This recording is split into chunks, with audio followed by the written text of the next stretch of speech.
Good morning, everyone. I now call this meeting to order. Welcome to meeting number 13 of the House Commons Standing Committee on Fisheries and Oceans. Pursuant to Standing Order 1082 and the motion adopted on January 20th, 2022, the committee is commencing its study of marine cargo container spills. The committee will use the last 15 minutes of today's meeting to discuss drafting instructions on the study of traceability of fish and seafood products in camera. This meeting is taking place in hybrid format pursuant to the House Order of November 25th, 2021. Interpretation services are available for this meeting. Please inform me immediately if interpretation is lost, and we'll ensure it is restored before resuming. The raised hand feature at the bottom of your screen can be used at any time if you wish to speak or alert the chair. When you are ready to speak, click on the microphone icon to activate your mic, and please speak slowly and clearly, which I should learn to do as well. When you are not speaking, your mic should be on mute. A reminder that all comments by members and witnesses should be addressed to the chair. I'd also like to remind all participants that screenshots or taking photos of your screen is not permitted.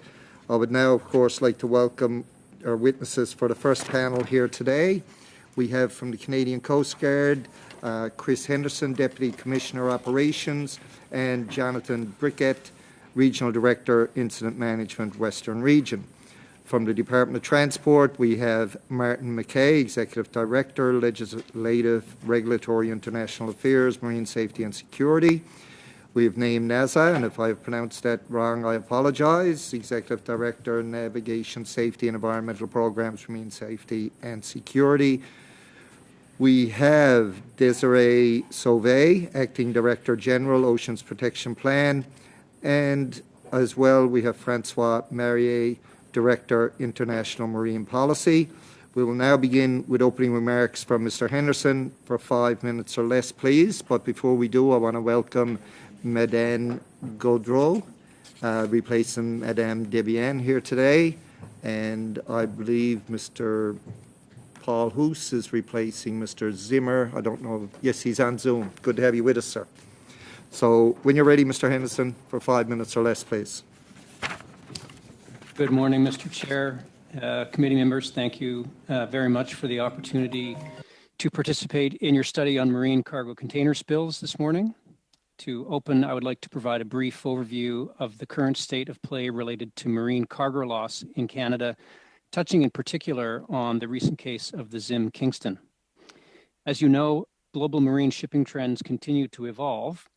We're seeing much larger ships carrying enormous volumes of diverse cargo, everything from everyday household items to food products to petroleum and other fuels. For example, in May of 2021, the largest container ship ever to call on North America's East Coast berthed in the port of Halifax. The Marco Polo is capable of holding over 16,000 shipping containers. These vessels and their cargo are critical to the global supply chains upon which we depend for the necessities of everyday life and are essential to continuing to grow the Canadian economy.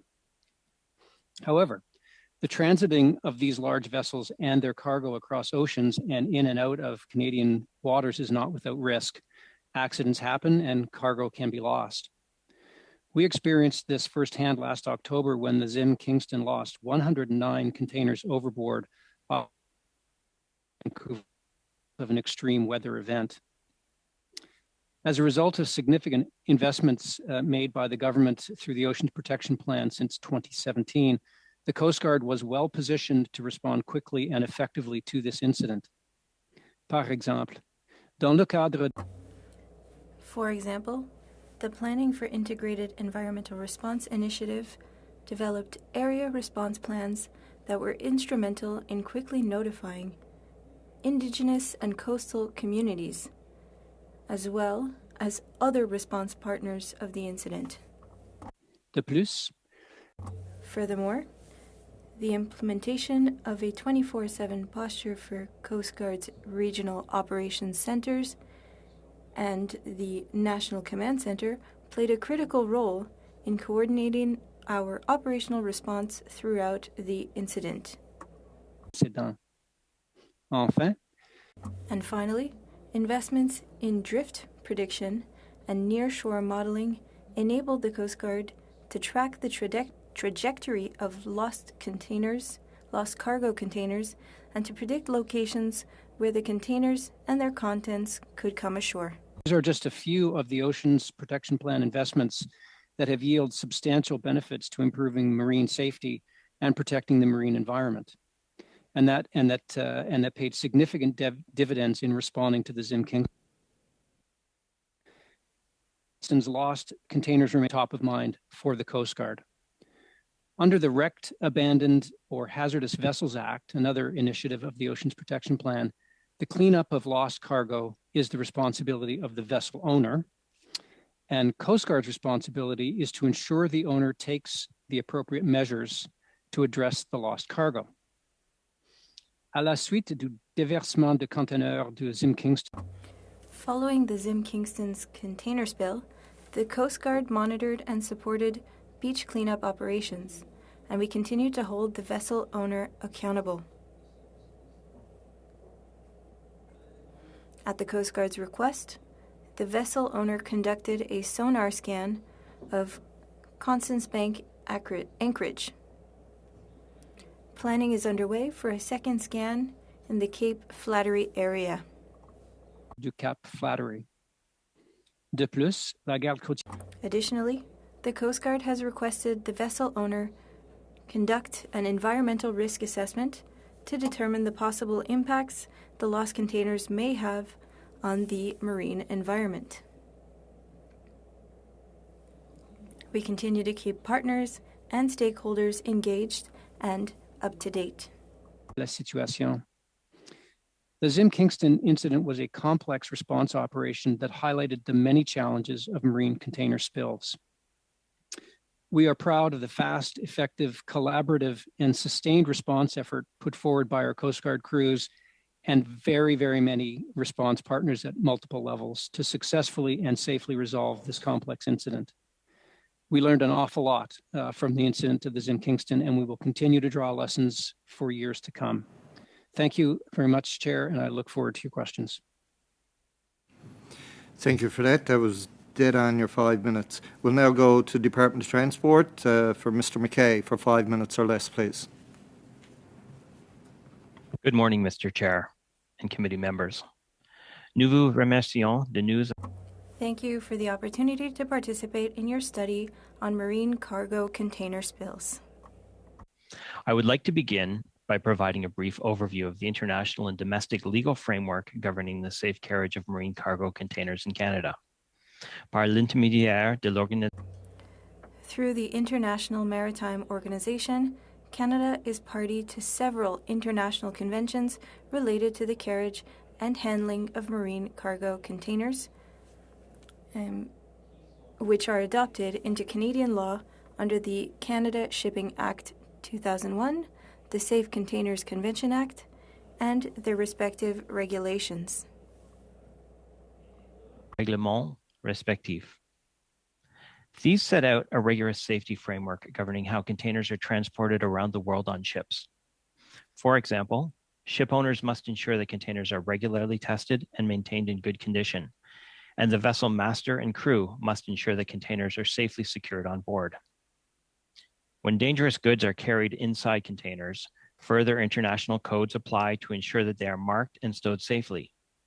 Canada also requires ships to provide documentation of container contents, including dangerous goods, before entering Canadian waters, so we know what's inside and where it's located.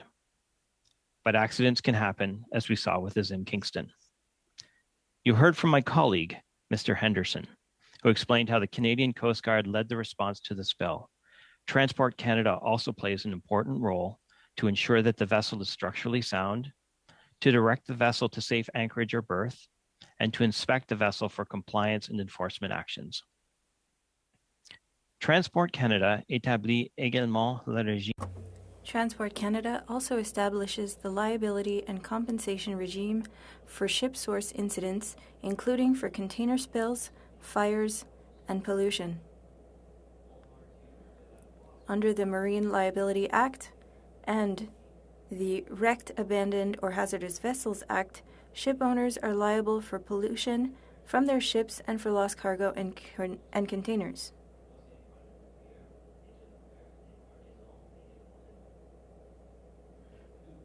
In addition, Canada is leading international efforts to establish a global liability and compensation regime for damage from hazardous and noxious substances to contribute to adequate global compensation for victims of pollution damage.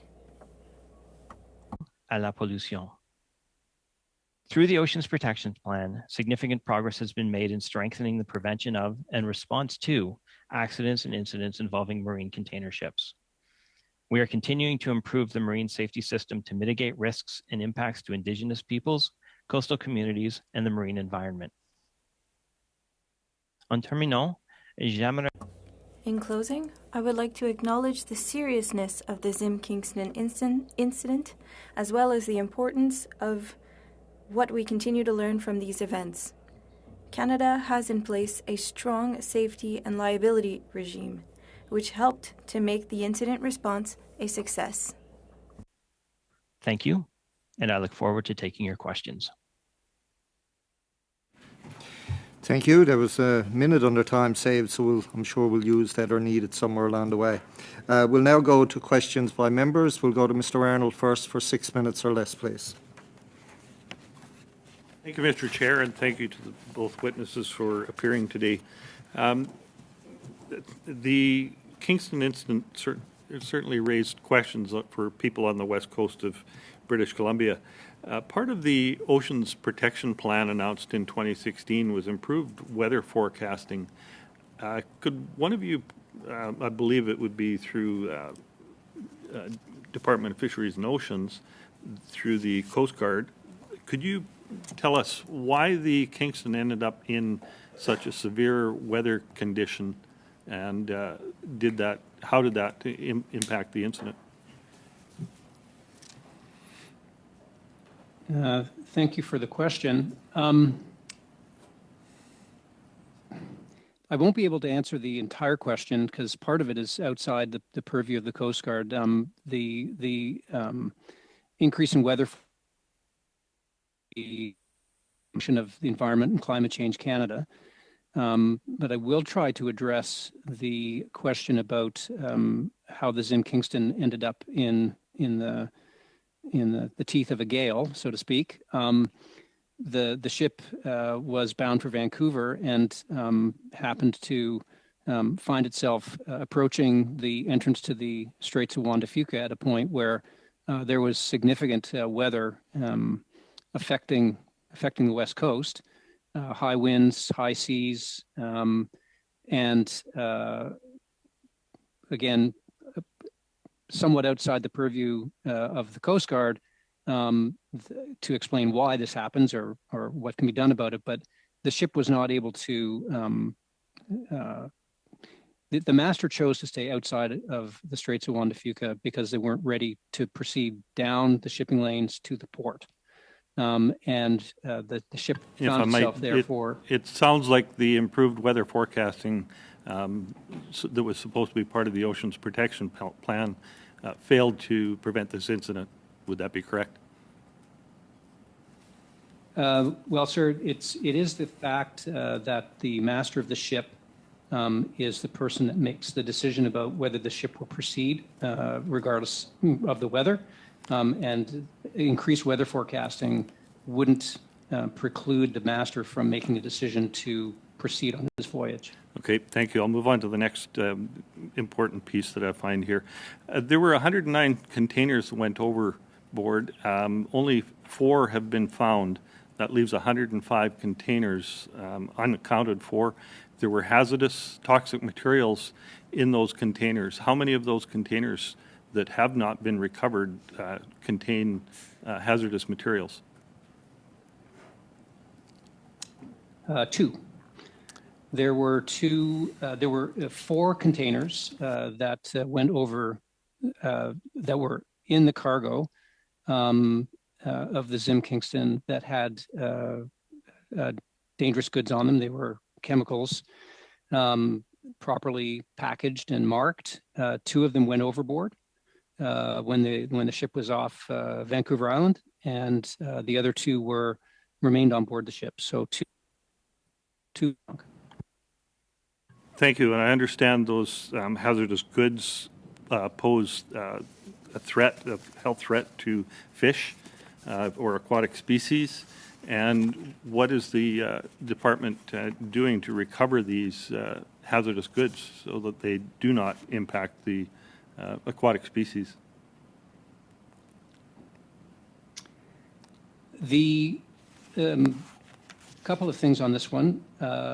Thank you for the question. First is that there is a risk of impact, environmental impact. That is certainly the case. The information that we have been given by ECCC and the Department of Fisheries and Oceans, so that the science on the chemicals is that they will dissolve and be bioremediated very, very quickly in salt water. So to the extent that there is a pollution resulting from those 2 sea containers opening up at depth, that will be limited to the surrounding area and then quickly, I guess, mitigated by bioremediation and by dissolving in the salt water. That said, we're not ignoring that risk. It is the ship owner's responsibility to deal with it, and we are working closely with the ship owner. They have agreed, as I mentioned in my opening comments, they are going to conduct a sonar survey off Cape Flattery in the vicinity of the area where the sea containers were lost. And depending on what they're able to find, we'll take action depending on the information that we're able to accumulate from that. It is. I see that in all 57 tons of potassium amylxanthonate used in mines and pulp mills and used in and thiourea dioxide used in manufacturing textiles were aboard the 4 containers, 2 that fell overboard and 2 that caused fire on board. So presumably approximately half of that 57 tons still remains in waters off the west coast? Well, thank you for the question. I guess mathematically, about 50% of the accounted for. Whether or not they're still in the sea containers remains to be seen. But as I said, the science tells us that these chemicals, while they are dangerous goods, also dissolve rapidly in water, and the harmful environmental effects get mitigated and diminished rapidly once they are dissolved. Thank you. I believe my time's up. Yeah.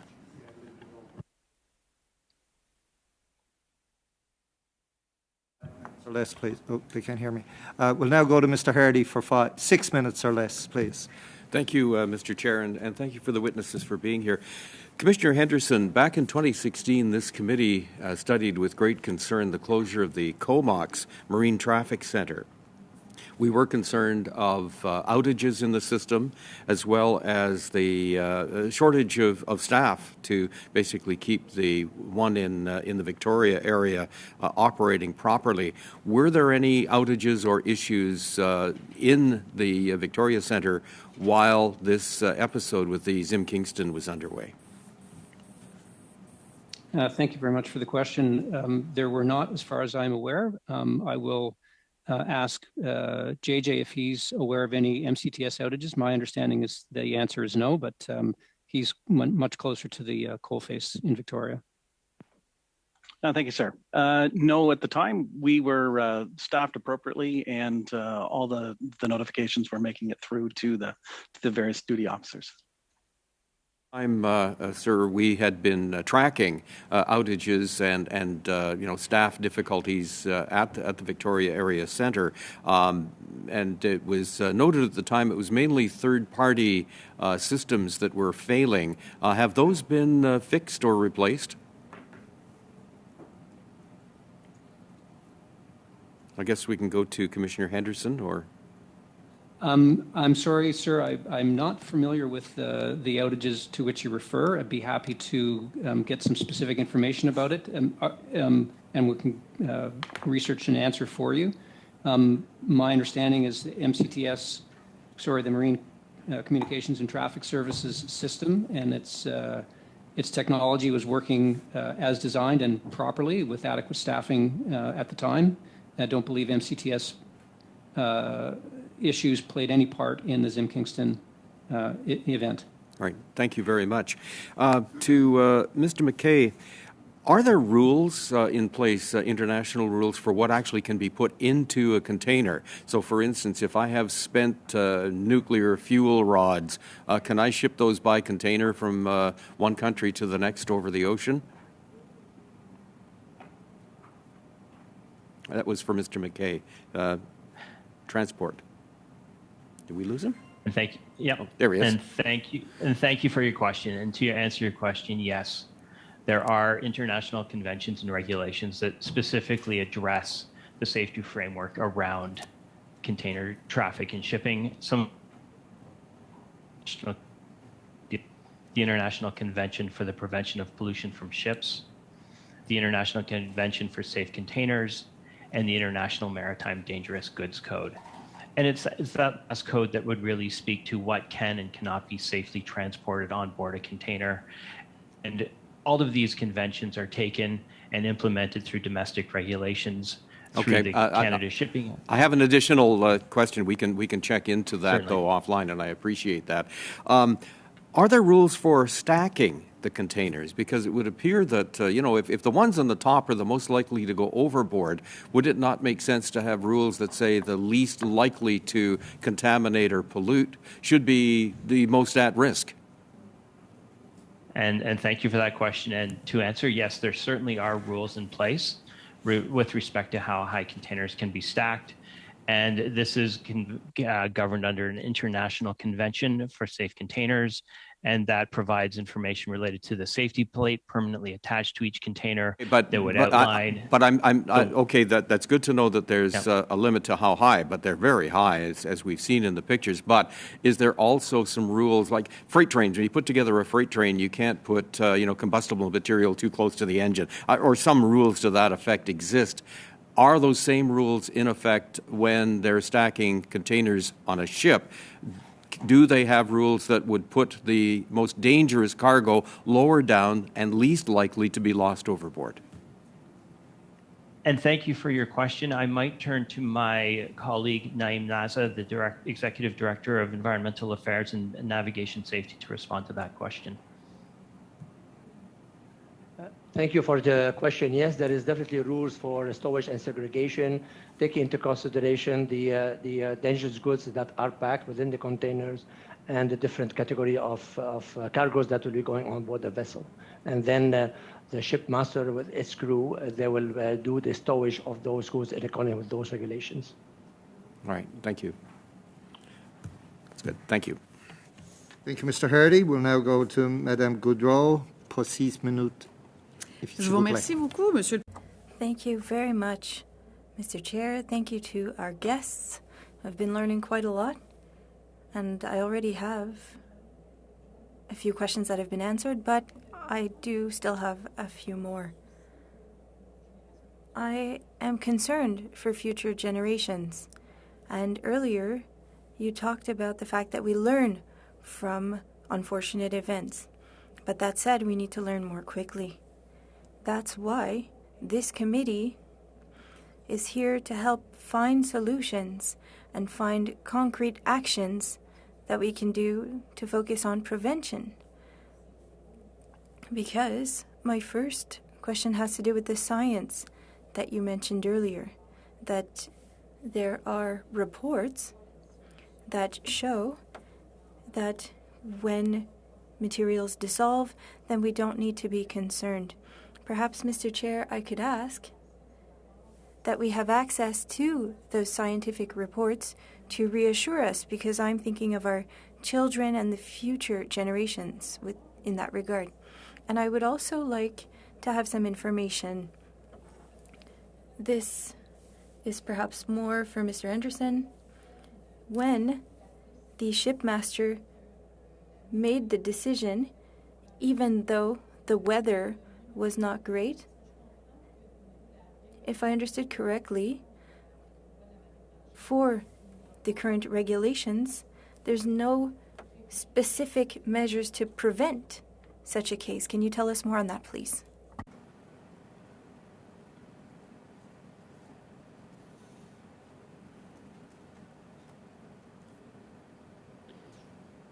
Merci pour la question. Excusez-moi pour... Thank you for the question. I apologize. Yes. Firstly, we can share the reports with regards to the science for the chemicals, but for the second question,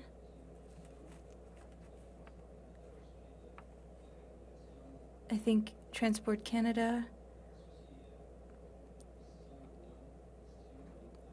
would have to deal with the decisions made by a shipmaster to stay at sea during a storm. Maybe Naim could answer the question? Yes, I think we can respond. So,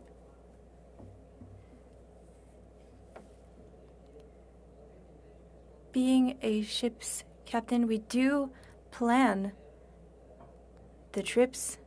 We examine the weather, we examine the routing, point A to point B, what needs to be taken into consideration. And in those conditions, we need to examine different routes. So they do take precautions according to the coast and the weather, and in extreme conditions, they need to find a place of refuge to find shelter from the bad weather, like what was seen during the accident. These are all things that are taken into account. So, to avoid another such situation, and you understand I represent Quebec here, and I am quite concerned by the Saint Laurent River, what can you do to prevent another such catastrophe in our oceans? Answer. In certain areas, there are regulations. So as soon as the ship enters those waters, they are subject to the rules where somebody comes aboard.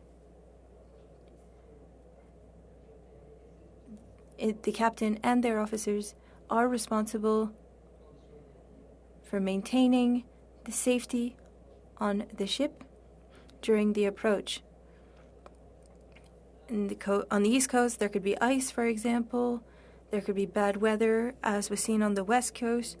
These are things that the captain and the crew are trained for, and they are responsible for maintaining safety above the ship. I think I still have a minute left. So for human resources or material resources, what are you lacking so that you can work with other departments to prevent such a catastrophe? Currently, I've noticed that there is a will to protect the health of our oceans. Do you believe that it would be the time now, and thanks to the meeting of today, that it would be time to increase material and human resources to work on prevention? Because shipping will be a more and more used method of transportation. I don't know if Mr. Anderson wanted to answer. So there is one thing I can say. We are always working closely with the Coast Guard on safety including the approach of a ship to Canadian waters and entry to port, regardless of the coast. There is a system of controls, and there are traffic officers that are responsible for this. A ship must send their report 24 hours in advance of their approach to Canadian waters, and after that, they are followed on nautical charts, and we know where they are at. There is, of course, the possibility to improve collaboration with Transport Canada and the Coast Guard, and we are always working closely for that. Thank you very much. Thank you, Mr. Chair. Thank you. We'll now go to Ms. Barron for 6 minutes or less, please. Thank you, Chair. I'm happy that we're getting started on this very important study.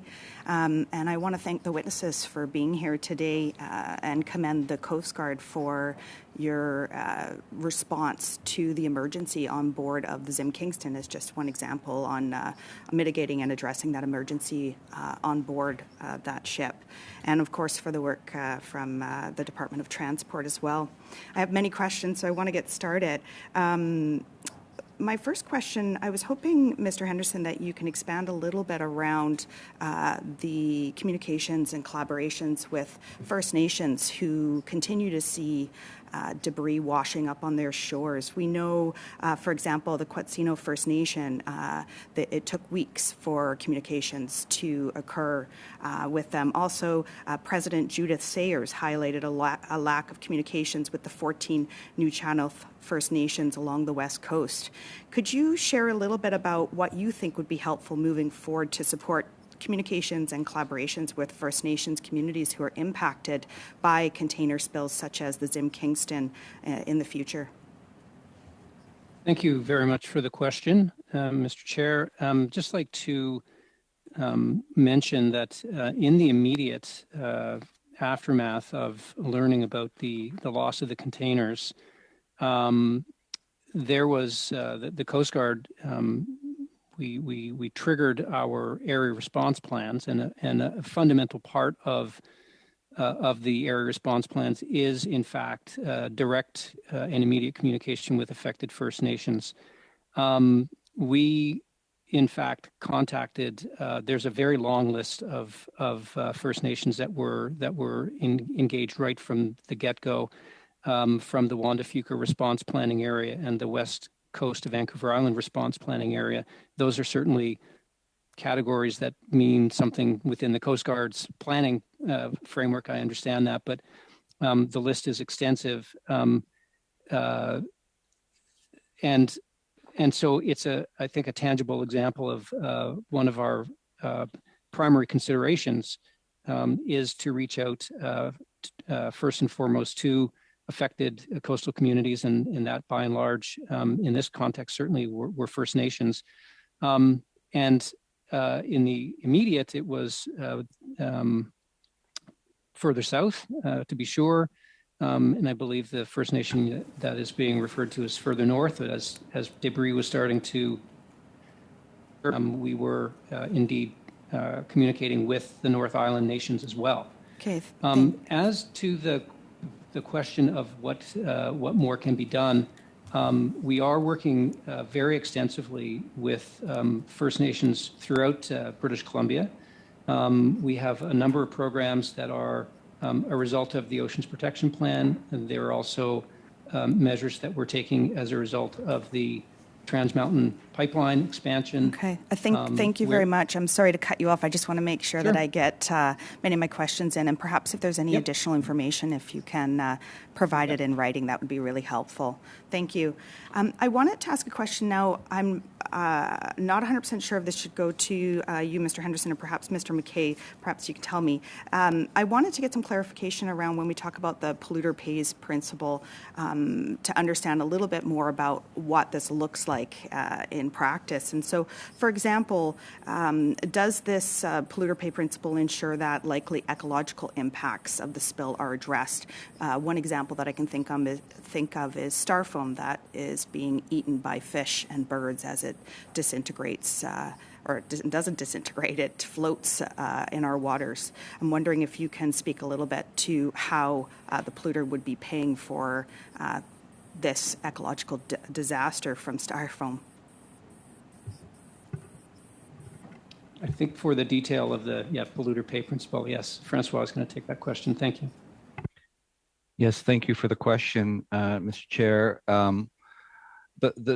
The polluter, which in this case is the owner of the ship, is liable under 2 acts, under the Wrecked, Abandoned, or Hazardous Vessels Act, and that's for the cost of locating, marking, or removing a wreck, which can include the containers, even if the ship itself has not become a wreck.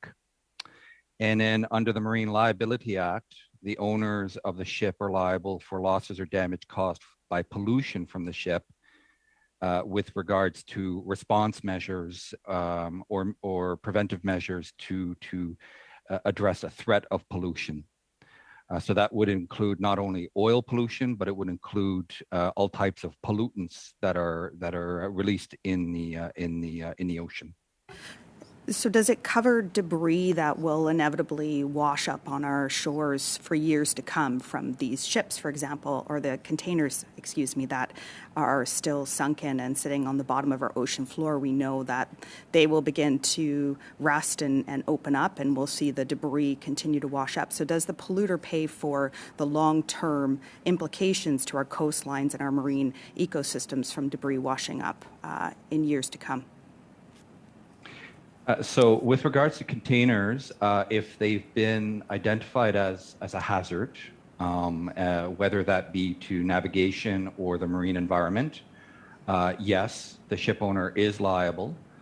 There is a time limit in terms of their liability, which is either 3 years from the time that the debris or the container has been determined to be a hazard, or 6 years from the date that the container went overboard.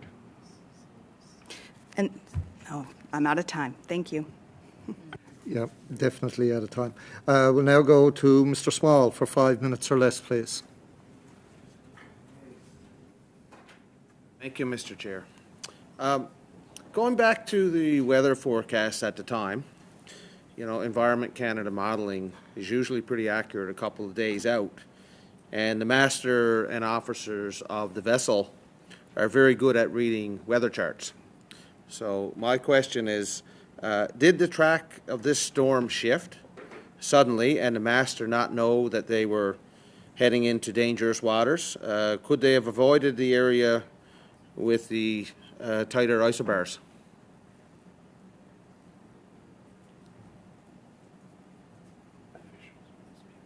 Mr. Henderson, I guess. Mr. Henderson. Excuse me, Mr. Chair, but could not hear the last part of the question. The audio cut out at the last part of the question. I heard, could the master have avoided, and then I lost it. Sorry.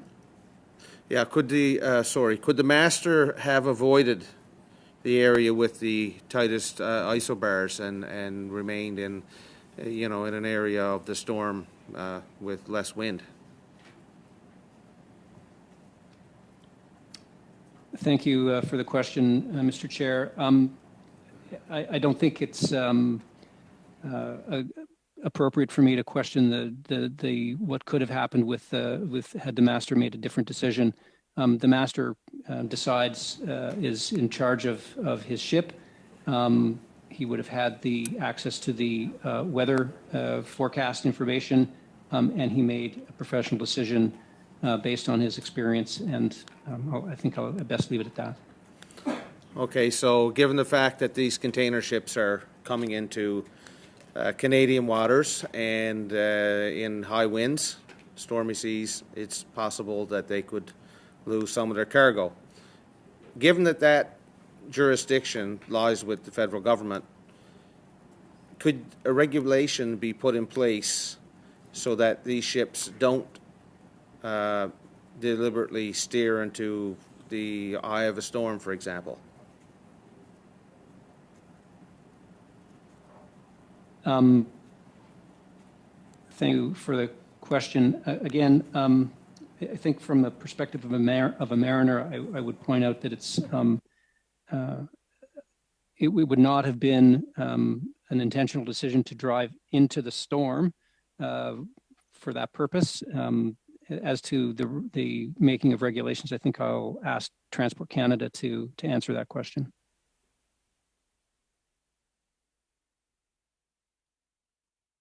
Thank you for that question. And our regulations do focus on the safety aspects and the ensuring the navigational safety and the environmental protection of all marine shipping activities. But as Mr. Henderson has pointed out, we would not regulate. We would look to the experience and the expertise of the masters to navigate their ships appropriately in stormy seas. We would not take it upon ourselves to regulate based on weather conditions. Thank you. Okay, so I'm going to switch a little bit here now.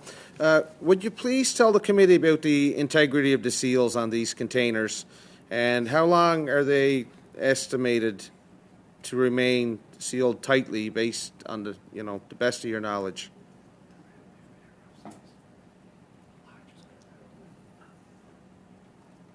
So I would have to take that question away, and we can report back through the chair with the specific answers on the details with respect to the integrity of the seals on the container, unless my colleagues from Coast Guard have that information available.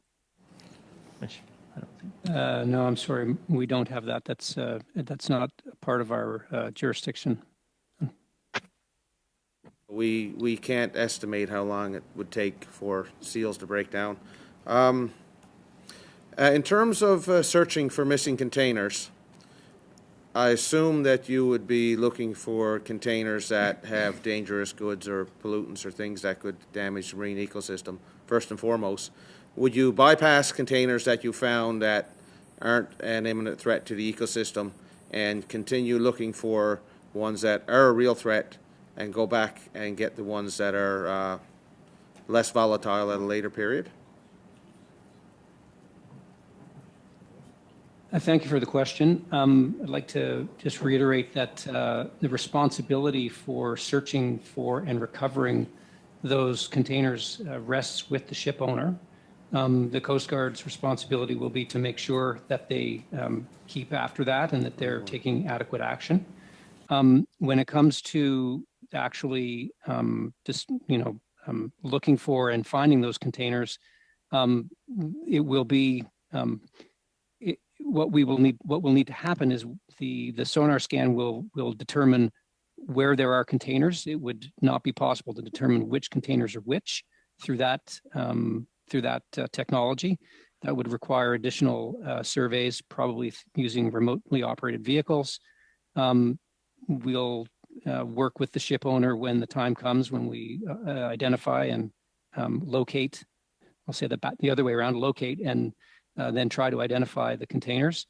But it would be the approach to take would be to work on the most dangerous first and the least dangerous later. We would not intentionally bypass anything, but we'll need to take a look at how to proceed considering the conditions and the location if the ship owner is able to find them at all. Okay. Thank you, Mr. Small. We'll now go to Mr. Hanley for 5 minutes or less, please. Thank you, Mr. Chair, and thank you to the speakers for appearing before us today. And I'm not a West Coast member of Parliament, but given the increased traffic in Arctic waters, I'm very cognizant of the implications that this scenario has for all of Canada's coastlines. One item, Mr. McKay, under current laws, the responsible party for the spill of any cargo has to inform the government of such. Under pollutive haze, they bear, as discussed, bear financial responsibility for the cleanup. But as in my understanding, provincial and territorial governments that are responsible for ensuring the responsible person is successful in responding to the situation. So who is it that ensures that the polluter actually does pay? Thank you for your question, Mr. Henley. I'd like to turn that question over to my colleague, Mr. Marrier. Yes, thank you for the question. As I mentioned earlier, under the Wrecked, Abandoned, or Hazardous Vessels Act and the Marine Liability Act, Canada has implemented international conventions that make the ship owner strictly liable.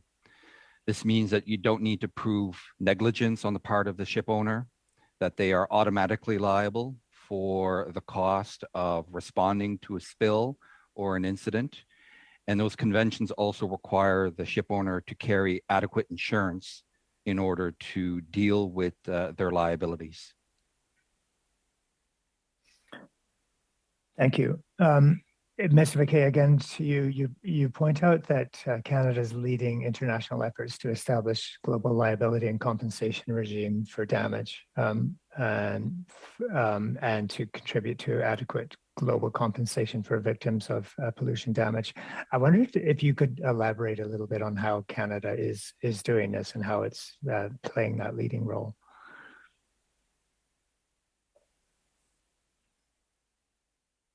Yes, I can answer that question. Canada in 2018 ratified an international convention on liability and compensation for hazardous and noxious substances. So this covers thousands and thousands of different kinds of dangerous goods that are transported by ships. That convention is not yet in force internationally. We're about halfway there with a number of states that need to ratify it. And we've been leading international efforts to promote the convention and to get other states on board to become party to it so it can come into force. Thank you. Thanks. Now to Mr. Henderson. I think, in fact, I think in both of your addresses, it was mentioned that there are lessons learned from this Zim Kingston incident. And certainly you highlighted how complicated a response operation it is. But I wondered if, from your point of view, you could just tell me a little bit about what are some of the early and key lessons learned that could apply to a future situation. Thank you very much for the question. It might be best if I ask JJ to answer that question, and you'll get a much a more realistic answer from the person that was on the ground dealing with it. So JJ. Thank you, sir. Thank you for the question. So in every case, you can always do better, and we do a postmortem in all of these cases. Right now, we're actually in the middle of the after action report. We have 3 groups that we're talking to. We looked at the command post staff. We've done that one in December. We've done external agencies. That was last month. And we're just about to consult with the Indigenous communities and look at things like notification and involvement in that. Once that's done, we look at compiling or normalizing the results and then distributing it around for further work and understanding, and then share with our partners. Thank you. I think I have a little bit of time. Maybe I can throw the same question over to Mr. McKay. Thank you, Mr. Thank you, Mr. Henley. And as Mr. Brickett and Mr. Henderson pointed out, this is an area where we can continue to evolve and develop our internal regulations. So we look forward to working with the Coast Guard on their after action report and taking those lessons learned away and further using them to enhance the already strong regulatory marine framework within Canada. Thank you. Thank you, Mr. Henley. We'll now go to Madame Gaudreau for 2.5 minutes or less, please. Merci, Monsieur le Président. Thank you, Mr. Chair. I only have 2.5 minutes, and there are people who are listening and who are trying to understand. They want to know what we can do better. And so I would like to start by having more information. I think it's Mr. McKay who stated something along these lines. Can we legislate when there's a risk of a spill?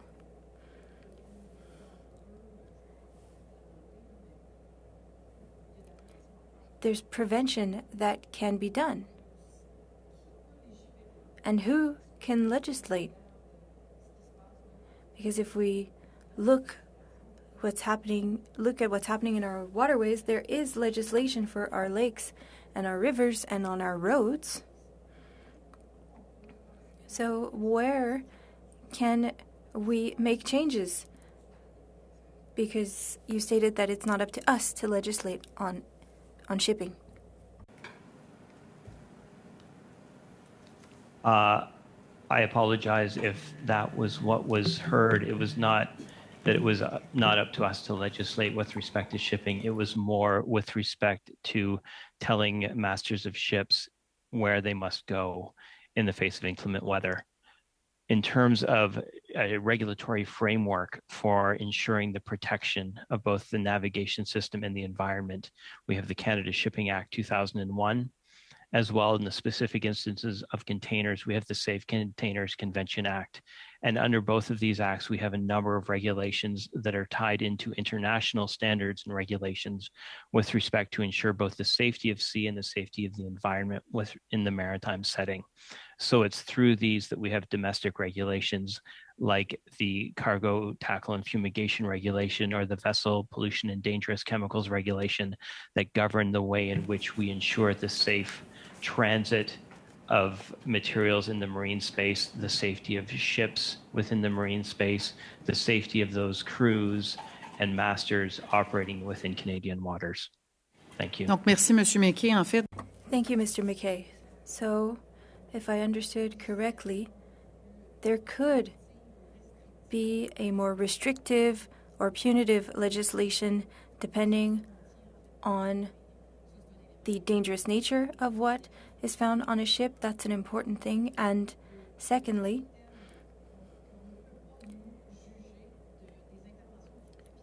we can't judge what the shipmaster is saying. The shipmaster has a responsibility, but the environmental responsibility should be prioritized in 2022. Do you agree? So with respect, very brief answer, please. It is kind of with respects to all of our regulations, we put the safety of both the navigational safety system and the environment front and foremost, and make those two aspects key priorities. Thank you. You will go on now to Ms. Barron for 2.5 minutes or less, please. Thank you, Chair. To Mr. Henderson, can you clarify what would be defined as a cleaned shoreline? I'm hearing from those on the ground that they're continuing to see debris washing up onto shores that have been identified as cleaned. Can you expand on that? Thank you for the question, Mr. Chair. I think it's fair to say that with the situation with the Zim Kingston and the fact that there are 105 sea containers that are unaccounted for, that debris will surface and wash up. And the Coast Guard will continue to work with the ship owners to go beaches that where there are reports from the public or from First Nations, or we've also received reports from Parks Canada about debris. We have our own helicopters and we have the airplanes from the National Aeronautical Surveillance Program that will go and take a look, and we'll work with the ship owner to continue to clean the beaches as debris comes up. And it's also a case that attributing debris, and there's lots of, unfortunately, sadly, there's a lot of garbage on the beaches, and it will become increasingly difficult to attribute the garbage on the beaches to the Zim Kingston, but we'll continue to do what we can. Thank you, Mr. Henderson. Excuse me. You know, we know we're going to continue to see increased spills, unfortunately, in our waters if we keep going in the direction that we are and using the processes that we have in place. With climate change, we're going to keep seeing extreme weather events. You know, if we keep trying to ship the amount of containers that we are at the heights that they're at, they're inevitably going to fall over. And you know, I'm hoping that as we study this, that we'll be able to take this information to not only understand the environmental impacts on our marine environment, but also to prevent these spills from occurring moving forward. I'm wondering if you could speak a little bit around, you know, what I'm hearing from those on the ground is that the onus of responsibility on shippers to clean up these container spills is not working. And instead, we need to look at having a tactical task force to ensure local communities, First Nations, local experts are all able to begin cleanup immediately. And I'm wondering what is stopping us from developing a plan to utilize local knowledge and to clean up effectively and efficiently when container spills occur. If I could ask whoever, Mr. Henderson, if you're going to answer that question, I'd ask you to submit it in writing. The time allotted for Ms. Barron has gone way over. So if you could provide that to the committee, it'd be appreciated. And certainly, now we have a decision to make by the committee. I'm not going to make it up front, but we've used almost a full hour. To go any further, we have to go 10 minutes to clue up. So if we go any further than this, the last panel is going to have a very limited amount of time because of the fact that we have drafting instructions at least 15 minutes before we clue up. So I'll leave that to the committee to give me some direction. And Mr. Perkins, you're up next, so I'll ask you to tell me if you want us to go for 10 minutes or if you want to lose it on the other end. I personally would like to go a little more on this with the officials if I could, but I'm in committee. Okay, you can have your 5 minutes, and then we'll go to the Liberal side for their 5 to clue it up, but the next panel will be very short. Okay. Thank you, Mr. Chair. Mr. Chair, and thank you witnesses as well for coming. The Incident Command Post and the Unified Command Post was apparently stood down on November 25th, 2021 on this incident. So could you tell me who's coordinating the cleanup right now?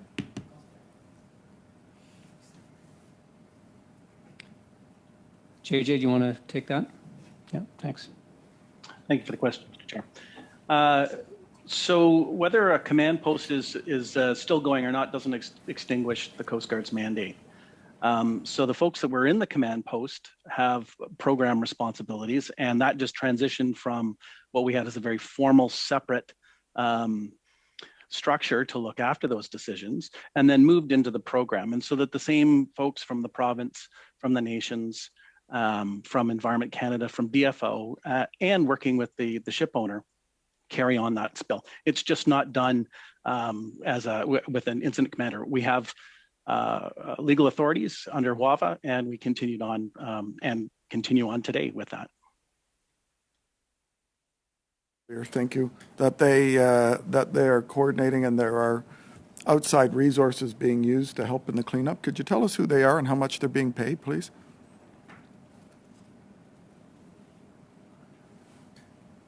Again, the audio cut out a little bit at the beginning of that question. So I'm not sure that it's necessary to go back. As JJ, Mr. Burkett has said, the Coast Guard continues to work closely with the ship owner, and the ship owner is the organization that is contracting. Okay, great. Then how much is the ship owner being paid by the federal government to clean up their own mess? The ship owner is not being paid anything by the federal government to clean up. Are you allotting additional funds to help in the cleanup, not only from the ship but the coastal cleanup? To date, we have expended about $80,000 on personnel and helicopter flights. As we progress, we'll take a look at submitting a claim to the ship owner, which we will do. It's certainly our practice to tabulate our costs and seek to recover them. We are not paying any money to the ship owner to do their work. So it's the only other outside resource that you're coordinating in the cleanup is the ship owners, no other outside resources? Well, the ship owner is contracting other resources. We're working with the ship owner to make sure that the response that they take is adequate and appropriate. And we feel collectively that we are working with a very responsible and responsive ship owner. And up until this point, we've had no reason to invoke the authorities that we have under the Wrecked and Abandoned Hazardous Vessels Act. And they continue to be very responsive and responsible. Thank you. Mr. Chair, the witnesses mentioned earlier in the testimony that they were delayed in their decision-making or made some decision not to proceed in when they had the opportunity to do so. Was that because there is a backup at the port of ships, or was it for some other reason? Mr. Chair, perhaps I could ask for clarification. On the who were they delayed? Was the ship delayed in getting to the port because there was a backup of container vessels at the port? I'm sorry, sir. I'm not able to answer that question. I don't know. Okay. Was there a pilot on board when the ship entered? And if so, is the pilot not in charge of the ship once they're in charge in terms of bringing the ship into the harbor? Thank you for the question, Mr. Chair. I need to point out that the rough weather that the Zim Kingston experienced was well offshore. They were 38 nautical miles from the coast of Canada when they lost the sea containers. They were in international waters, so no, there was not a pilot on board. Furthermore, when the ship did enter Canadian waters, it was in the traffic separation scheme, but the pilotage waters don't begin until Victoria. There's no requirement for a pilot to come down the Straits of Juan de Fuca.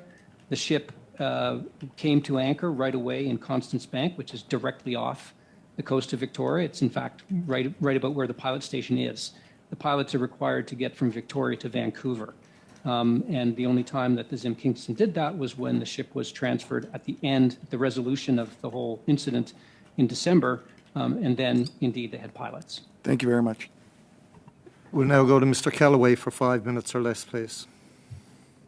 Thank you, Mr. Chair, and hello to my colleagues and to the witnesses. Thank you for being here. Before I get into a few questions, I just want to take this time to thank the Canadian Coast Guard. Recently, we've had too many tragedies on the Atlantic coast, whether it's in Newfoundland and Labrador with the Spanish vessel or a vessel off the coast of Cape Breton. And I just want to commend the men and women of the Coast Guard in their efforts.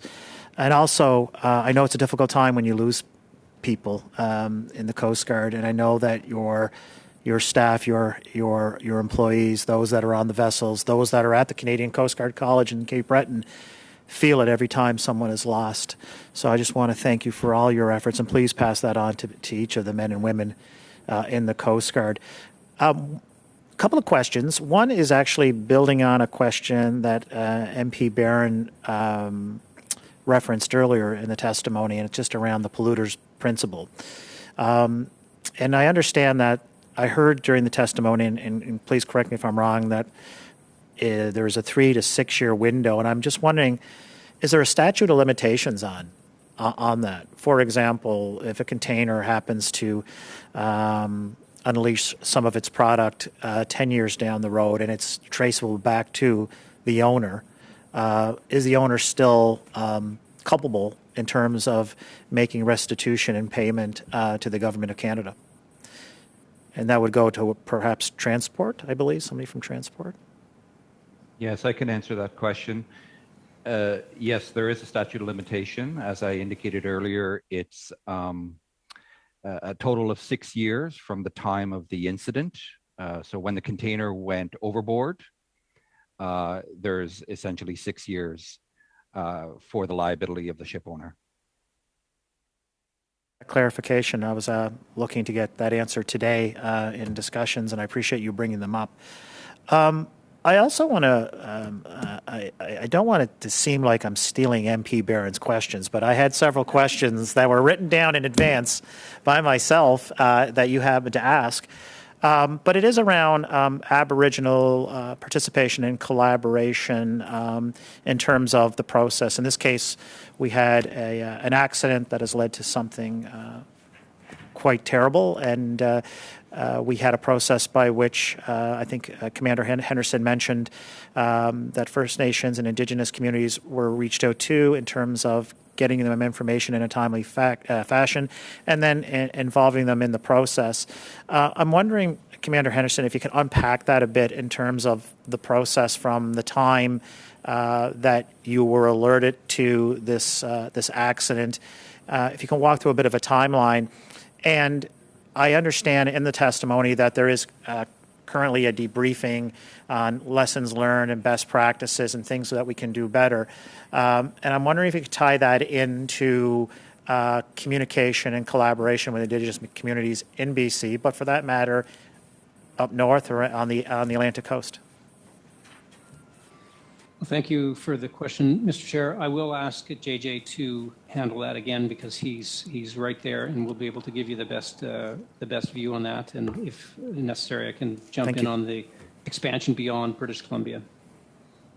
Yes, thank you for the question, Mr. Chair.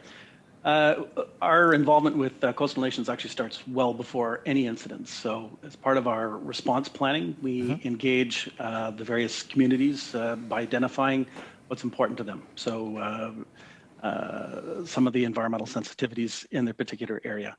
Also how they want to be notified, who we notify. So at the time, we have those lists, they're attached to each of our plans, and then we go out with the notification. Once the case was stood up and that we're having a command post, then we look for further involvement. So with me in the incident command post, we had 2 unified commanders, incident commanders from Beecher Bay First Nation, and the emergency manager from the WSÁNEĆ aggregate of nations. Also, on the West Coast, as it was anywhere else in that area, we also solicit involvement in the environmental unit. And so this is the traditional knowledge and how we bring that into decisions before the unified commanders. Commander Henderson, do you want to add anything to that? Thank you very much, sir. I would just add that beyond the confines of the Western region, the Coast Guard works very, very closely with Indigenous, with First Nations across the country and Inuit. Our Arctic region, the Assistant Commissioner there has deep and active engagement with Inuit land claims organizations that are working to, we're doing everything we can to improve our ability to incorporate Inuit knowledge in our work.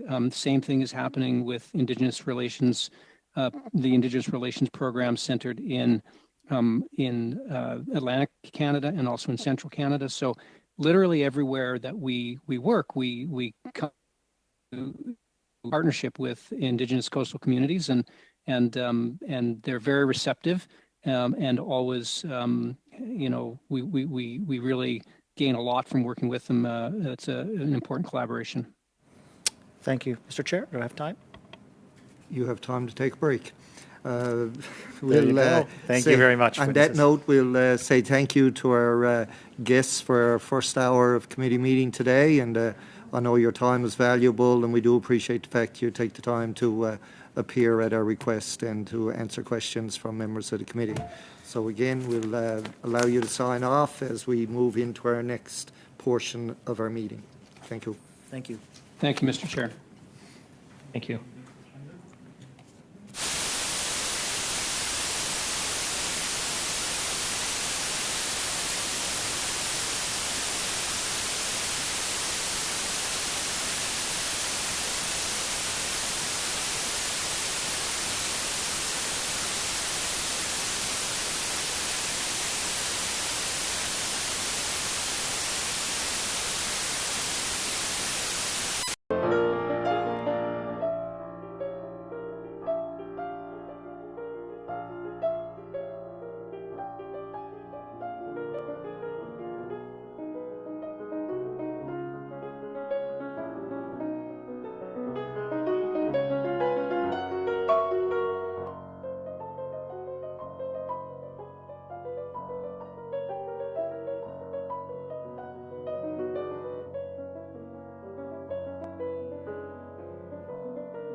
A reminder to participants that taking screenshots or photos of your screen is not permitted.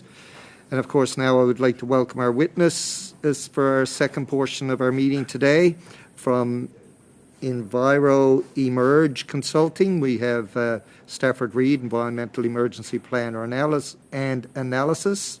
And from Rugged Coast Research Society, we have Ben Bolton, Field Operations Manager.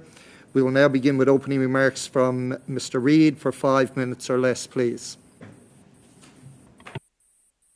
Hello, and thank you very much for this opportunity to speak to this committee. Appreciate the opportunity. A very quick introduction of myself. I have a career of about 48 years now in environmental emergency protection and management, in which the last 30 years has been engaged in specifically in environmental emergency preparedness response. I've been running my own environmental emergency consulting firm for the last 15 years. And in the last 8 years, I've been working extensively with coastal First Nations, mostly in the northern and central coast of British Columbia, from Vancouver Island north up, including Haida Gwaii, and all matters related to marine incidences. And that allows me to have a fair good insight to what's sort of under the table on many aspects regarding to the ability to manage a major container incident. I paid very close attention to the Zim Kingston incident. And basically, when you start to peel back the layers that we have in place in the way of regulations and safe shipping and incident management, we've got a long way. We have safe shipping, but you have to peel back a little bit and realize that we are not really operationally prepared by the government of Canada or the province or coastal First Nations to deal with a container vessel. In such areas of identifying a safe place of refuge, if that vessel needs to be dealt with in the way of brought into shore for salvage operations. We don't have any salvage capability here on the coast. So those are really critical interventions that have to be worked on. We have made some mileage on emergency towing for the interim with licensing, Coast Guard licensing some very large tugs that recognized that there was a limit on what they could handle in the way of tug emergency tug rescuing. In the case of when we actually lose containers, there's really very little response capability to track the actual floating containers other than throwing some tracking buoys in the water. Finding and recovering the sunken ones are very difficult. It's the salvage operations. And then when it gets down to the point of actually removing the containers and recovering the debris from the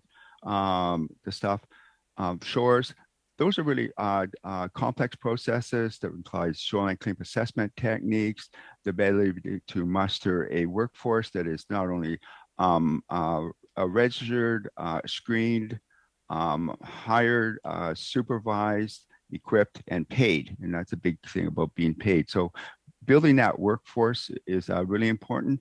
And then we have some institutional challenges about incident management in the sense that under unified command, it's jurisdictions for environmental emergencies that are allowed and entitled to be in unified command. And that includes the stewards and trustees of the natural resources, those that have mandates, and those that are First Nations with rights and titles. So when you set unified command, those jurisdictions include things like Canadian Coast Guard, or maybe Transport Canada, or the province of the Ministry of Environment, a local government, and all First Nations. You don't get the cherry picker who comes in. Any First Nations that has a threat or actual impacts on their territorial waters are entitled to be in unified command. So there's a little bit of work that needs to be done in that area. So that's my opening statements. And this topic, when you start to get back and peel back the covers, is mind-numbing complex. And I could go on forever on any one of these topics I've talked about. So I'm more open to questions now. Thank you, Mr. Reid. We'll now go to Mr. Bolton for his opening remarks, 5 minutes or less, please.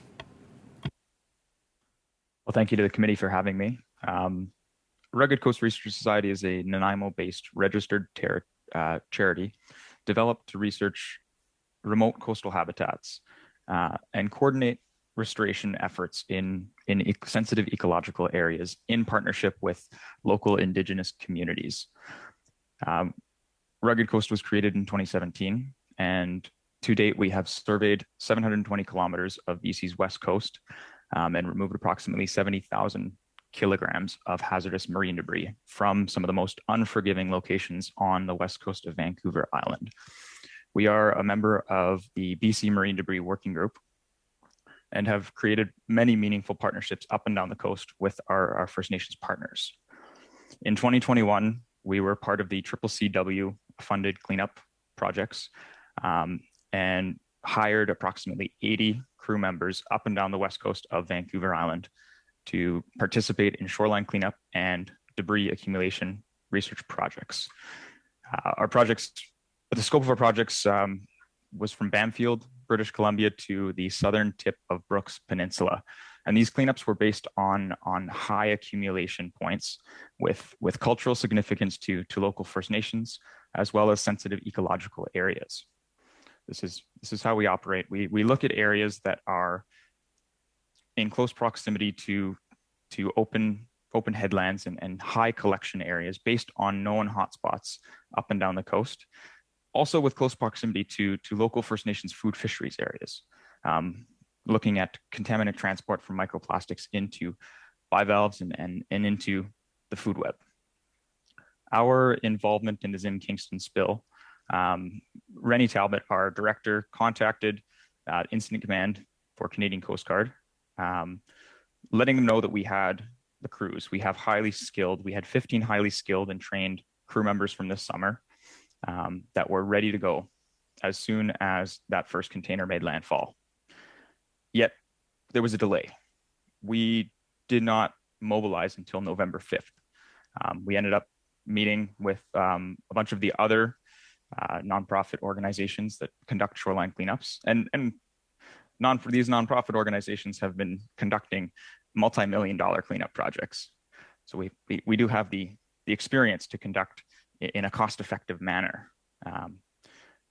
Now, when we went up to the coast, we were joined with Living Ocean Society, Surfrider Foundation, Ocean Legacy, and we met Epic Exio, who was already on the ground. What ensued after this was 4.3 meter tides and storm surge, large waves, and a lot of this debris that was on the shore ended up washing back into the ocean and became redistributed along the coast. A lot of the fridges were smashed apart. I just came down, we were up in the Scott Islands doing a reaccumulation survey, funded no way through the government. This is external funding that we found. And we found quite a bit of Zim Kingston debris in an area that has not been surveyed to our knowledge. One of the biggest gaps that we found was a lack of consultation to the groups that are responsible for the majority of the cleanups over the last decade. We have experience and we are often operating on very, very limited budget. However, last year we did have significant budget and were able to clean up a lot of this coast. Our contact with Amix, the prime contractor, was very limited. We reached out, Rennie Talbot reached out as soon as the container made landfall, and we were made aware that Amix was the prime contractor. We were offered some expenses to travel up north. We went up as a volunteer task force of about 15 between the 5 organizations. But there was a crew that was being paid quite high wages and they weren't specialized in shoreline cleanups. We could have mobilized near 100 folks in our volunteer network to come up and respond before that November 5th high tide. There was very limited resources and no safety briefing from Amix, nothing. We had to do that all on our own, and we have the capacity to do that.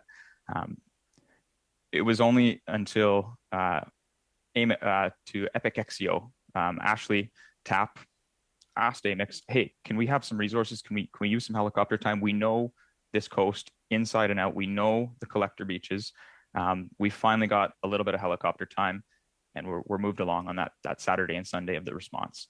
But it did take some poking and prodding. As the weekend went on, we determined that a lot of these beaches we'd cleaned. We had a huge crew up there that wasn't being used very effectively. So we decided to mobilize back home and back to our day jobs. Post cleanup involvement has included many meetings within the BC Marine Debris Working Group and outside of the BC Marine Debris Working Group with a passionate group of individuals. We have been contracted by an external source to collect data and to collect a representative data set that shows the extent of this spill. Some of the monitoring that's been going on is seemingly to us, we don't see the whole picture, but to us, it appears that the easily walkable beaches are being checked and debris is being stashed sometimes below the high water mark and left out there for days, weeks at a time. Thank you. And what happens is... Thank you, Mr. Bolton. I have to ask you to end it there because we've actually gone way over the 5-minute mark for your opening statements. Hopefully, anything you didn't get to say will come out in our rounds of questioning. I just want to get a consensus from committee members. We've got about 15 minutes left before we have to go in camera. So we try to get through one round of questioning. Normally it's 6 minutes. That gives us about 4 minutes each, if everybody is in agreement. I'm seeing nodding of heads because I think that's the most fairest way to do it. So we'll start off with Mr. Arnold for 4 minutes or less. For 4 minutes, please. Thank you, Mr. Chair, and thank you to the witnesses. I'd like to start off with Mr. Bolton, if I could. You mentioned a lack of consultation with established volunteer groups, and this is something we heard in this committee recently when we studied the response to the flooding in the Lower Fraser. There were many local groups, the Lower Fraser angling guides that were all willing and able and actually did help, but they got very little contact or support from the department.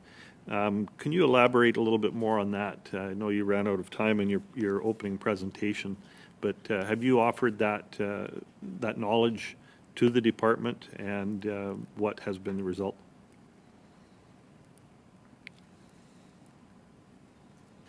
The knowledge has been offered by, we've created a collective between all of the BC Marine Debris Working Groups. We've been contacting different individuals, Canadian Coast Guard and the various other stakeholders involved. And we've been met with the reporting desk. So we send our debris and our data to a reporting desk. And what happens after that reporting desk, we don't know. One of the initiatives that we're looking at is creating a detailed manifest of the debris from our day one on the incident, and hopefully Canadian Coast Guard will share the manifest, although I don't believe it is very detailed. With this detailed manifest, we want to pass this along to all of our members and provide a baseline for the debris from the incident. Thank you. That ties into another question I had. We'd like to see that ship manifest as well to know what was in those 109 containers, or especially the 104 that haven't been, or 105, I guess it is, that haven't been recovered. When you do a beach cleanup, are you able to identify the source of the material that is actually recovered, and how much of that? How much of what you've recovered on the beaches recently in regard to the Kingston has also been from other just general debris that may come ashore? Because of the time frame of the spill and our response, we were able to find freshly packaged debris related to the incident. I've been in contact with a professor from the University of Hawaii who's been modeling other container ship spills, and we've been coordinating between our manifests that we've created to determine which debris is from which incident.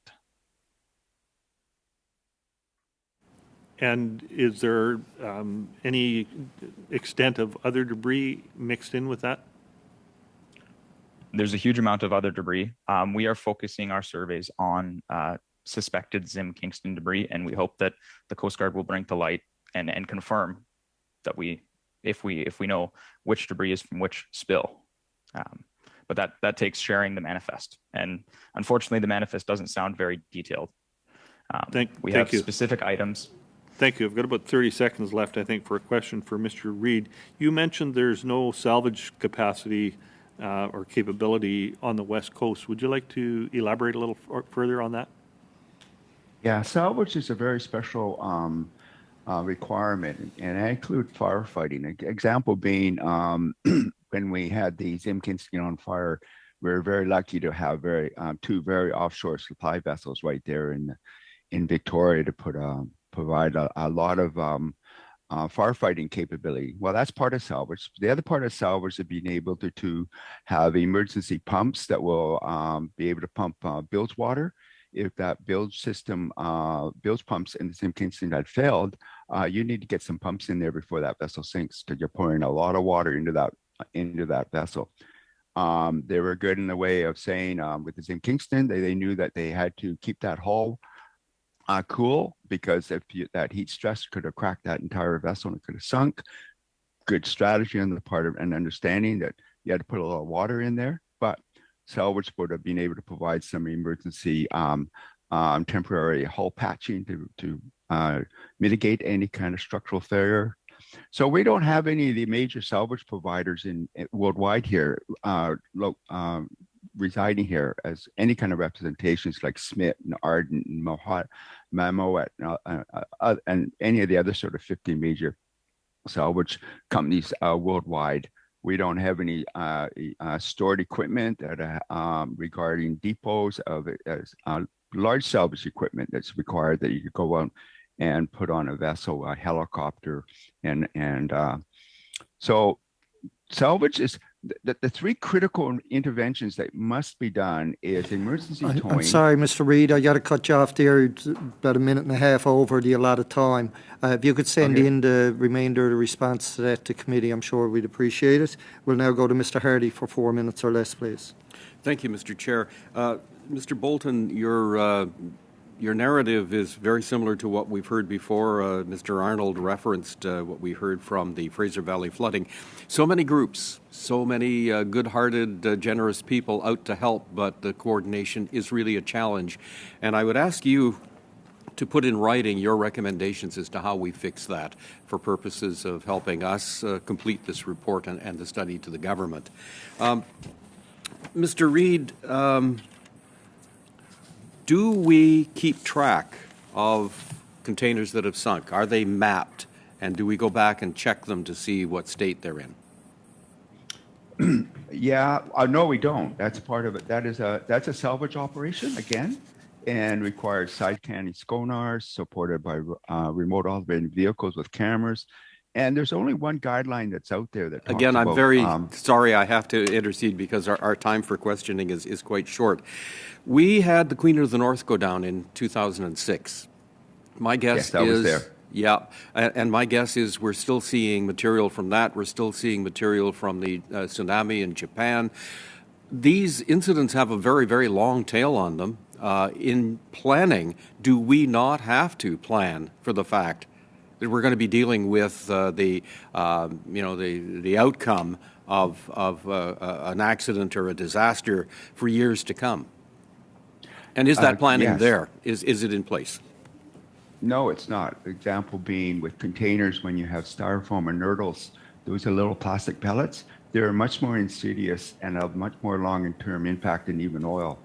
And if you don't recover it, they get buried in the sediments, and then we don't have a long-term understanding what are those ecological impacts. So no, we do not. Would that then speak to some kind of a longer-term funding mechanism to look after this, more of an insurance package rather than letting an individual shipper off the hook in 6 years? Well, that comes down to ship owners' limited liability. They have the ability to reach a financial limit, and basically relinquish any kind of response in incident management. And that limited liability is never, ever communicated about how much money is actually available. Because once they reach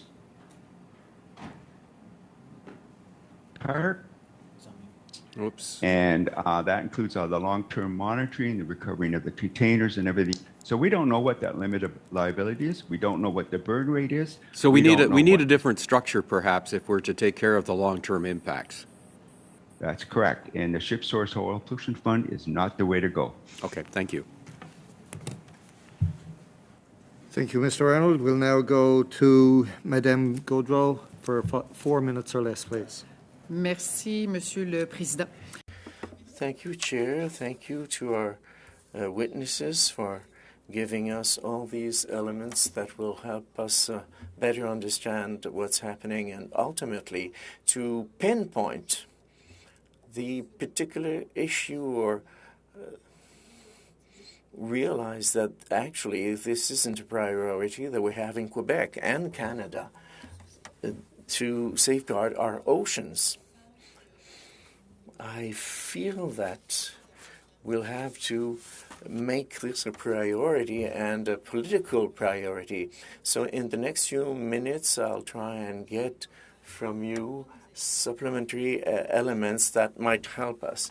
First of all, for you now, Mr. Reid, you said that there are a few suppliers for salvage suppliers. Que c'est pas comme ça qui se...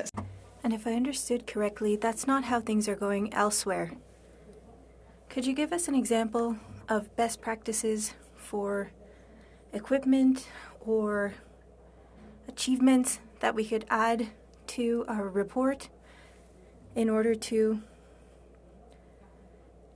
request that the government put something in place? If you don't have time, you can send it in written. I've actually sent in a fairly substantive 11-page report that covers many of these issues that are here. So I was provided a few days ago.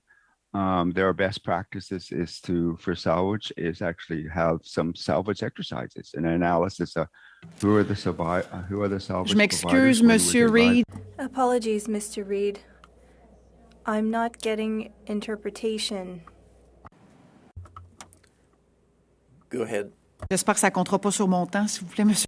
Hopefully that doesn't count into my time, Mr. Chair.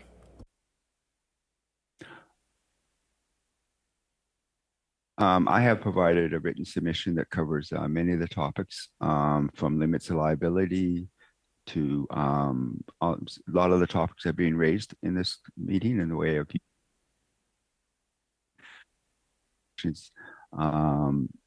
in a strategic and meaningful way.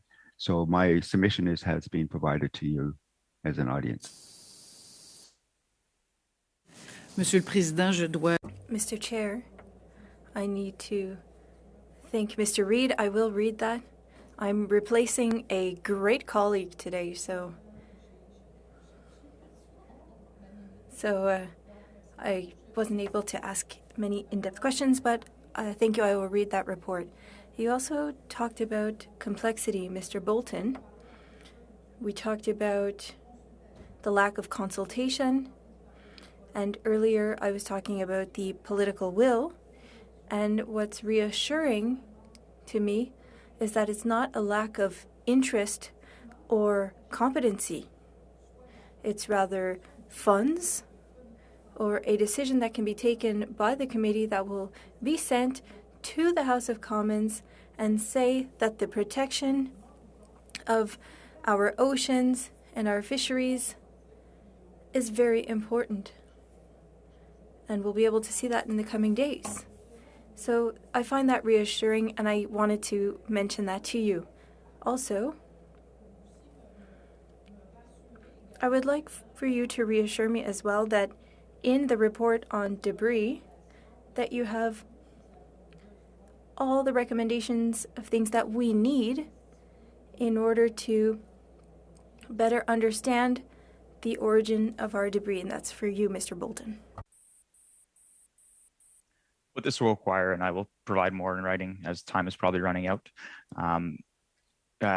more resources to look at past spills so we can attribute different debris to different spills. What this comes down to is funding from the federal government and resource allocation such that we can use it at the time of incident, and not just removals, but also data collection. Focus on the data collection from day one so we can establish our baseline.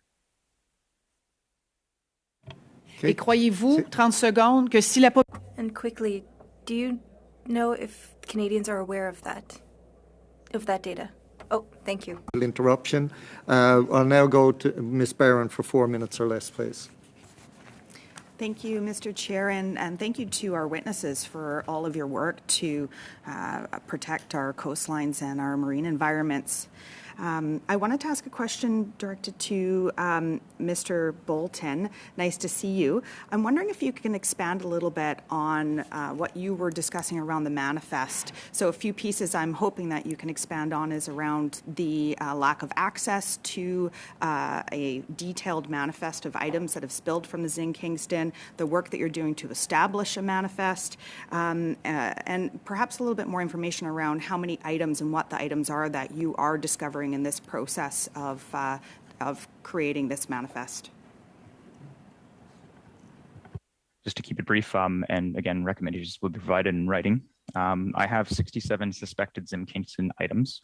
That includes different particulate matter from packaging, which degrades quite fast. So it is important to establish where this debris comes from day one. Our database that we are producing in partnership with other BC Marine Debris Working Group members comes from the data collected from individuals who have been involved since our day one of response from engagement.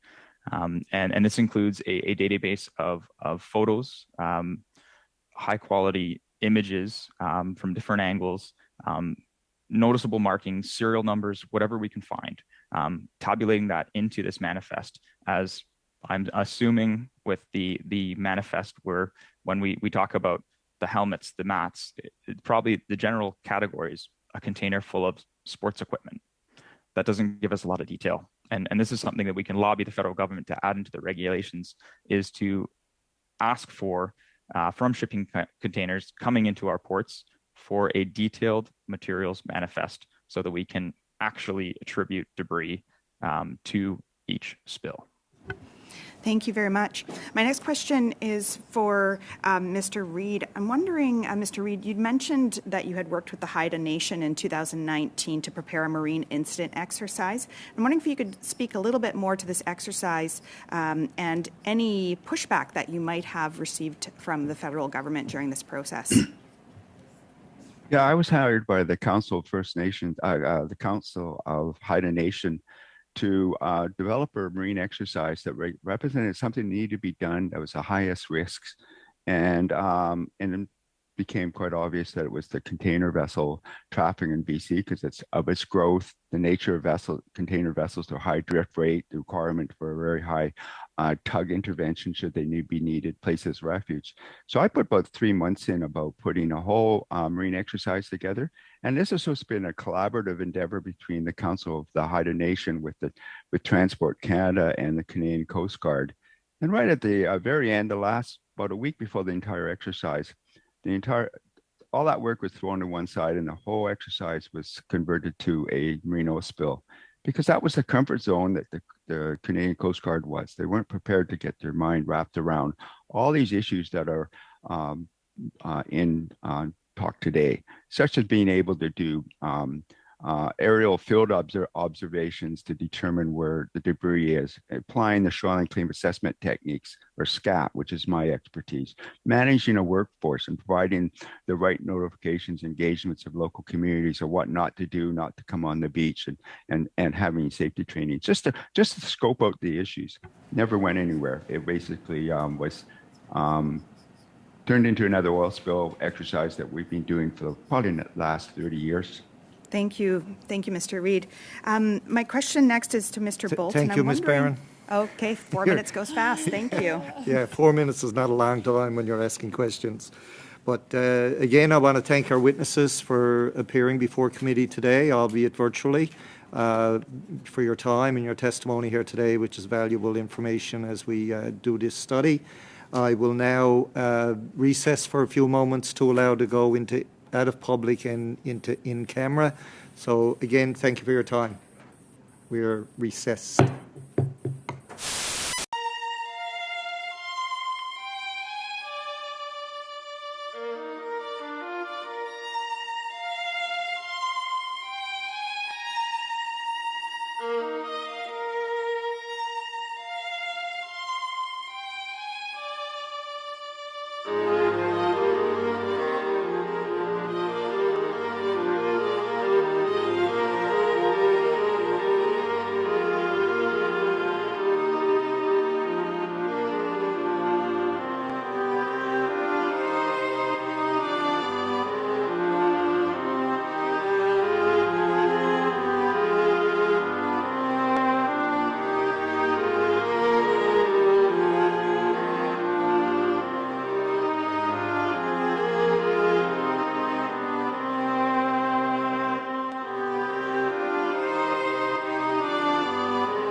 you.